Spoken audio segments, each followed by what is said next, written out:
দেশের প্রথম আইন বিশ্ববিদ্যালয় হবে মাদারীপুরের শিবচরে। আইনমন্ত্রী আনিসুল হক। আইন, বিচার ও সংসদ বিষয়ক মন্ত্রী আনিসুল হক বলেছেন, বিচার বিভাগ থেকে মাদারীপুরের শিবচরে দুটি প্রতিষ্ঠান করার সিদ্ধান্ত গ্রহণ করা হয়েছে।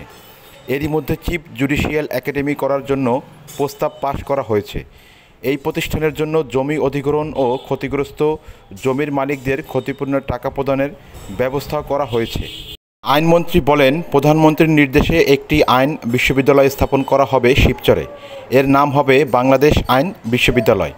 শনিবার 6 জুলাই দুপুরে মাদারীপুরের শিবচরে প্রস্তাবিত বাংলাদেশ জুডিশিয়াল একাডেমির অগ্রগতি ও আইন বিশ্ববিদ্যালয়ের প্রস্তাবিত জায়গা পরিদর্শন শেষে সাংবাদিকদের সঙ্গে মতবিনিময়কালে তিনি এসব কথা বলেন। মন্ত্রী বলেন, প্রস্তাবিত বিশ্ববিদ্যালয়টি হবে দেশের প্রথম আইন বিশ্ববিদ্যালয়।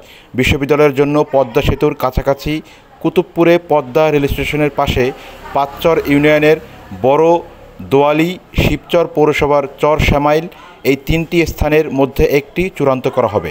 এ সময় উপস্থিত ছিলেন জাতীয় সংসদের চিফ হুইপ নুরি আলম চৌধুরী লিটন এমপি, আইন, বিচার ও সংসদ বিষয়ক মন্ত্রণালয়ের সচিব মোহাম্মদ গোলাম সরোয়ার, যুগ্ম সচিব বিকাশ কুমার সাহা, মাদারীপুরের জেলা প্রশাসক মারুফুর রশিদ খান, জেলা পরিষদের চেয়ারম্যান মুনির চৌধুরী, মাদারীপুরের ভারপ্রাপ্ত জেলা জজ তারেক মাইনুল ইসলাম ভূঁইয়া, মাদারীপুরের নারী শিশু নির্যাতন ট্রাইব্যুনালের বিচারক Zakir Hossain, chief judicial magistrate Mamunur Rashid, police super Masud Alam সহ প্রমুখ।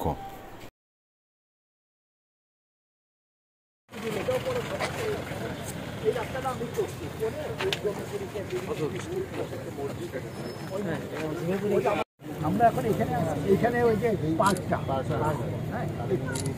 এখানে সার্কেল স্কুল আরো দুইটা আছে।